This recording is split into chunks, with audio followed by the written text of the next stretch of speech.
दोस्तों आदाब। आज है 25 अगस्त 2026 और आप देख रहे हैं हमारा खास शो बातें दुनिया की। दोस्तों, ईरान की अर्थव्यवस्था से इस वक्त एक ऐसी खबर सामने आई जिसने सिर्फ ईरान ही नहीं बल्कि पूरी दुनिया के आर्थिक जानकारों का ध्यान अपनी तरफ खींचा है।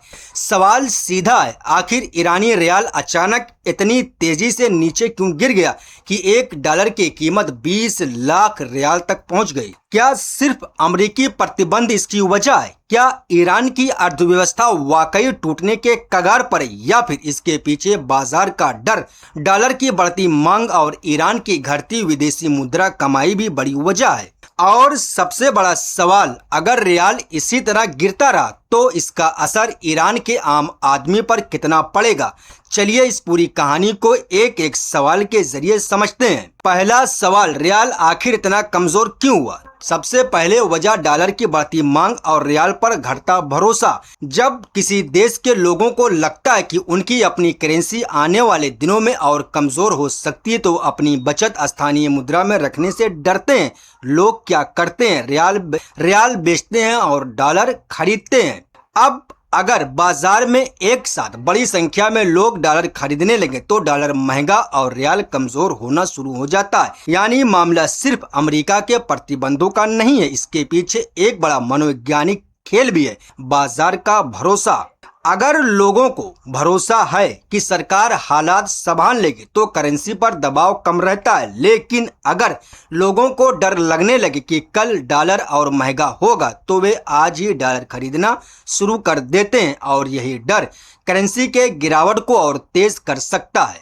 अब दूसरा सवाल, अमेरिका के प्रतिबंधों का इसमें कितना बड़ा रोल है? यहाँ अमेरिका की भूमिका बेहद अहम हो जाती है।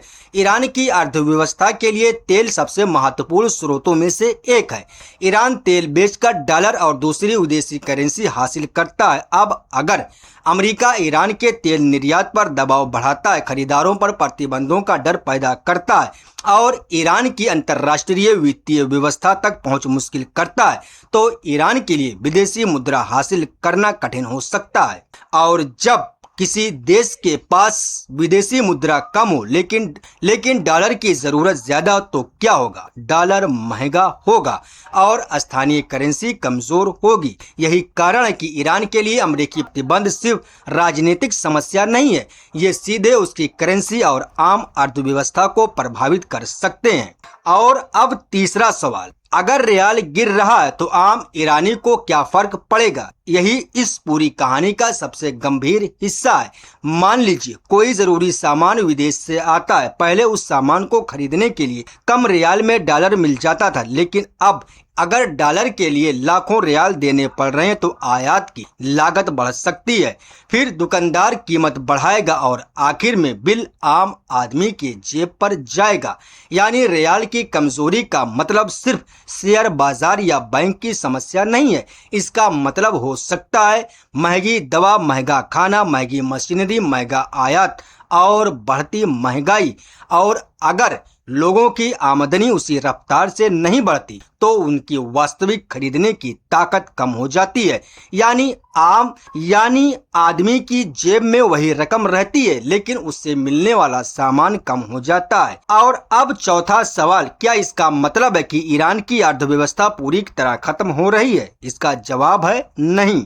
यहाँ थोड़ा सावधान रहना जरूरी है। रियाल का रिकॉर्ड निचला स्तर निश्चित रूप से गंभीर इशारा है, लेकिन सिर्फ एक करेंसी रेट देखकर यह फैसला नहीं किया जा सकता कि पूरी अर्थव्यवस्था खत्म हो गई है। ईरान के पास तेल संसाधन है, उसका बड़ा घरेलू बाजार है, वो कई सालों से प्रतिबंधों के माहौल में काम करता आया है। ईरान ने पड़ोसी देशों के साथ कारोबार, वैकल्पिक भुगतान व्यवस्था और गैर पश्चिमी व्यापारिक रास्तों का भी इस्तेमाल किया है।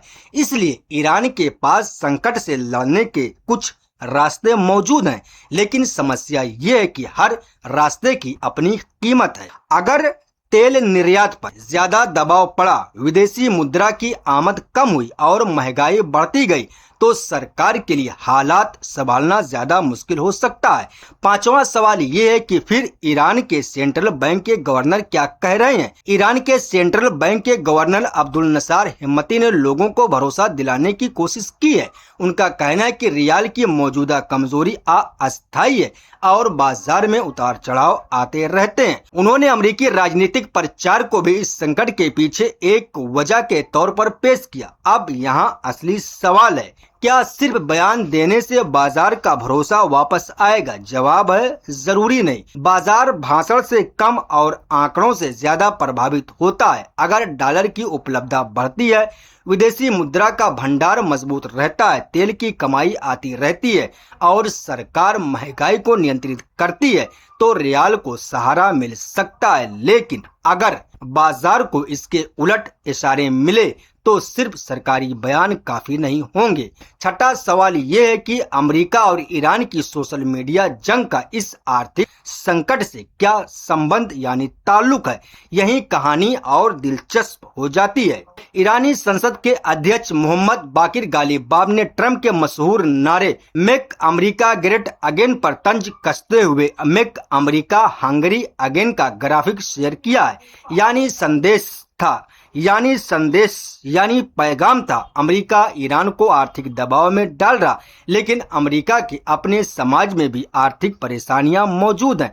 इसके जवाब में ट्रंप ने कहा ईरान इज कम्प्लीटली कोलैप्सिंग, यानी ट्रंप ने सीधा दावा किया कि ईरान पूरी तरह ढह रहा है। अब ध्यान दीजिए, एक तरफ ईरान कह रहा है कि अमेरिका का आर्थिक दबाव और प्रोपेगेंडा उसे नुकसान पहुंचाने की कोशिश है, वहीं दूसरी तरफ अमेरिका ईरान की गिरी करेंसी को अपनी नीति की सफलता के सबूत के तौर पर पेश कर रहा है। यानी सोशल मीडिया पर भी एक सवाल चल रहा है, कौन ज्यादा दबाव में है, अमेरिका या ईरान?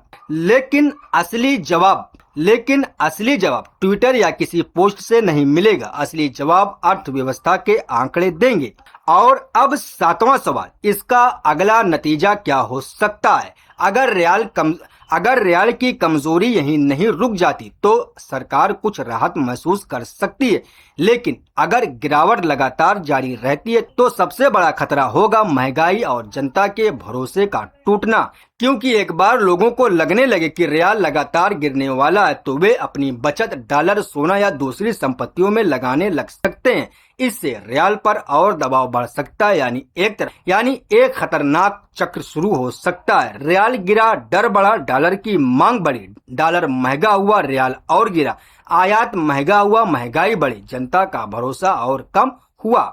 और अगर ये चक्र लंबे समय तक चलता रहा तो सरकार के लिए इसे तोड़ना मुश्किल हो सकता है। अब आठवां सवाल ये है कि क्या इसका असर ईरान के बाहर भी जा सकता है? जवाब है हाँ, और यही इस खबर को सबसे बड़ा अंतर्राष्ट्रीय पहलू है। ईरान सिर्फ एक देश नहीं, वो वैश्विक ऊर्जा बाजार में भी अहम भूमिका निभाता है। अगर आर्थिक दबाव बढ़ते बढ़ते तेल उत्पादन, तेल निर्यात या स्ट्रेट ऑफ हॉर्मुज से जुड़े तनाव तक पहुंच गया तो मामला सिर्फ ईरान की करेंसी तक सीमित नहीं रहेगा, तेल की कीमतों पर भी पड़ सकता है। और अगर तेल महंगा होता है तो उसका असर एशिया से लेकर यूरोप तक दिखाई दे सकता है। यानी आज जो खबर तेहरान के बाजार से शुरू हुई है उसका असर कल अंतरराष्ट्रीय यानी आलमी तेल बाजार तक पहुंच सकता है। और अब सबसे बड़ा सवाल, आगे क्या होगा? आने वाले दिनों में तीन चीजें सबसे ज्यादा महत्वपूर्ण रहेंगी। पहली, रियाल डॉलर के मुकाबले किस स्तर पर टिकता है। दूसरी, ईरान कितना तेल बेच पाता है और कितनी विदेशी मुद्रा देश में आती है। और तीसरी, सरकार आम जनता के लिए महंगाई को कितना नियंत्रित कर पाती। अगर इन तीनों मोर्चों पर ईरान संभल गया तो मौजूदा गिरावट को एक गंभीर लेकिन अस्थायी संकट के तौर पर देखा जा सकता है। लेकिन अगर रियाल लगातार गिरता रहा, तेल की कमाई पर दबाव बढ़ा और महंगाई और तेज हुई तो संकट कहीं ज्यादा गंभीर रूप ले सकता है। और इसलिए दोस्तों, इस पूरी खबर को सिर्फ ये कहकर समझना कि ईरान का रियाल गिर गया तस्वीर का सिर्फ एक छोटा हिस्सा है। दोस्तों, हम बढ़ते हैं कुछ और बड़ी खबरों की तरफ। खबर ये है कि यमन से इस वक्त एक बड़ी अहम खबर सामने आ रही। हूती विद्रोहियों ने दावा किया कि उन्होंने लाल सागर में एक सऊदी तेल टैंकर को बैलिस्टिक मिसाइल से निशाना बनाया है। हूथियों की तरफ से कहा गया कि हमला किसी अचानक हुई कार्रवाई का हिस्सा नहीं है, बल्कि इसके पीछे बाकायदा एक रणनीति है। हूथी प्रवक्ता के मुताबिक उनकी नीति है हमले के बदले हमला और नाकाबंदी के बदले नाकाबंदी, यानी हूथी संगठन सऊदी अरब की तरफ से अपने खिलाफ उठाए गए कदमों का जवाब समुद्री रास्तों पर कार्रवाई करके देने का दावा कर रहे हैं। अब सवाल है कि हूथियों ने सऊदी तेल जहाज को ही निशाना बनाने का दावा क्यों किया।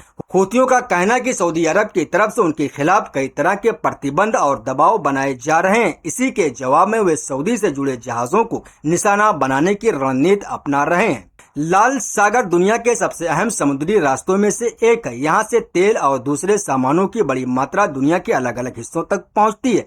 ऐसे में अगर इस इलाके में किसी तेल टैंकर पर हमला होता है तो उसका असर सिर्फ एक जहाज तक सीमित नहीं रहता, बल्कि पूरे समुद्री व्यापार और तेल की सप्लाई पर चिंता पैदा कर सकता है। दोस्तों, वहीं दूसरी तरफ सीरिया से एक ऐसी खबर सामने आई जिसने इलाके में चल रही कूटनीतिक कोशिशों पर सवाल खड़े कर दिए हैं। रिपोर्ट के मुताबिक इजरायली सेना ने सीरिया दक्षिण पश्चिमी दारा प्रांत के मारिया गांव में घुसपैठ की है। बताया जा रहा है कि इजरायली सैन्य काफिला गांव के अंदर दाखिल हुआ। फिलहाल इस कार्रवाई में किसी व्यक्ति के अगवा किए जाने की खबर नहीं है, लेकिन ये घटनाएं इसलिए अहम है क्योंकि इससे ठीक पहले इजराइल और सीरिया की नई सरकार के प्रतिनिधियों के बीच तनाव कम करने को लेकर एक अहम बैठक हुई थी। इस पूरे मामले को समझने के लिए घटनाओं को जोड़ना जरूरी है। रिपोर्ट के मुताबिक इससे पहले रविवार को इजरायली सैनिकों ने सीरिया के कुनितरा इलाके में घुसकर एक नागरिक जो चरवाहा बताया जा रहा था उसे हिरासत में ले लिया था, यानी जमीन पर इजरायली सैन्य गतिविधियां जारी है। इसी बीच इतवार को ही जॉर्डन में सीरिया की नई सरकार के विदेश मंत्री असद अल शैबानी और मोसाद प्रमुख रोमन मोगाफेन के बीच एक उच्च स्तरीय बैठक हुई है। इस बैठक का मकसद था कि दोनों पक्षों के बीच तनाव कम किया जाए और किसी टकराव को रोकने का रास्ता निकाला जाए। बताया गया है कि बैठक को सकारात्मक माना गया है और दोनों पक्षों के बीच सुरक्षा से जुड़े मुद्दों पर बातचीत हुई है। दोस्तों, वहीं दूसरी तरफ ईरान से एक दिलचस्प खबर सामने है। ईरानी मीडिया ने मुश्तबा खामनेई की एक पुरानी वीडियो फुटेज जारी की। इस फुटेज में उन्हें एक अकादमिक सुपरवाइजर की भूमिका में एक बैठक में बैठे हुए दिखाया गया है। खास बात यह है कि वीडियो उस दौर का बताया जा रहा है जब मुश्तबा खामनेई ईरान के सर्वोच्च नेता नहीं बने थे।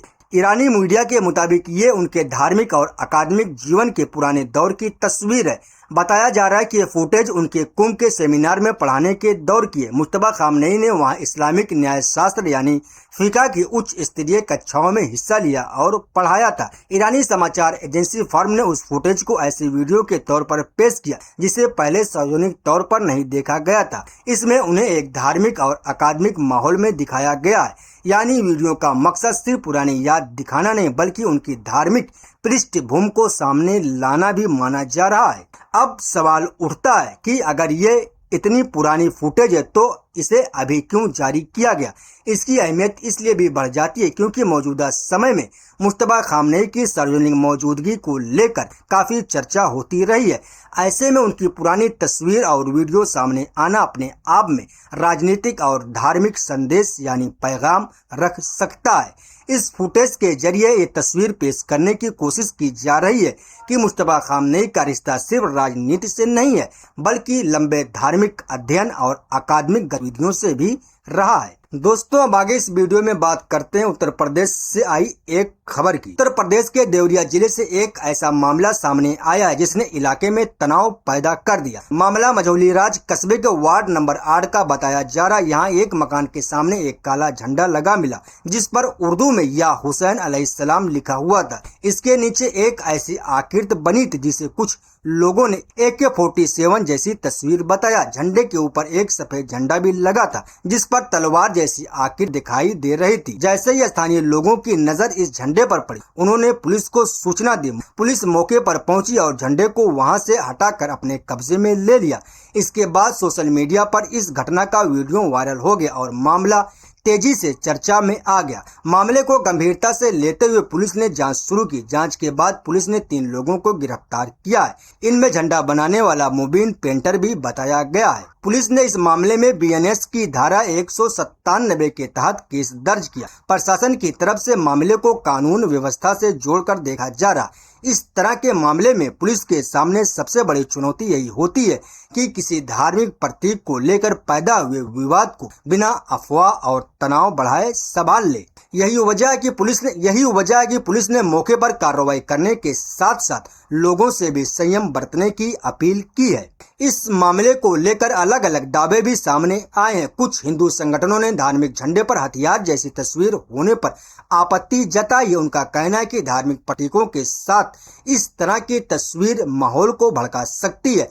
वहीं दूसरी तरफ कुछ लोगों का कहना है कि तस्वीर एक 47 की नहीं है बल्कि जुल्फिकार यानी तलवार के प्रतीक की हो सकती है, जिसका संबंध यानी ताल्लुक सिया धार्मिक परंपरा से बताया जा रहा है। यानी तस्वीर को लेकर भी दोनों तरफ अलग अलग दावे सामने आ रहे हैं। वहीं स्थानीय स्तर पर कुछ लोगों ने आशंका जताई है कि जन्माष्टमी और बाराफात जैसे त्योहारों से पहले माहौल खराब करने की कोशिश हो सकती है।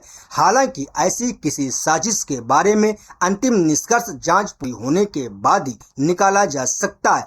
फिलहाल प्रशासन ने लोगों से साफ कहा है कि अफवाहों पर ध्यान न दें और शांति बनाए रखें। सबसे जरूरी बात यह है कि किसी भी धार्मिक प्रतीक या तस्वीर को लेकर सोशल मीडिया पर बिना तस्दीक के दावे फैलाने से हालात बिगड़ सकते हैं। इसलिए फिलहाल पुलिस की जांच और आधिकारिक जानकारी का इंतजार करना बेहतर होगा। मामला संवेदनशील है, लेकिन प्रशासन का कहना है कि इलाके में कानून व्यवस्था सामान्य है। फिलहाल के लिए इतना ही। मिलते हैं अगली वीडियो में। तो अपना ख्याल रखिएगा। बहुत बहुत शुक्रिया। अल्लाह हाफिज।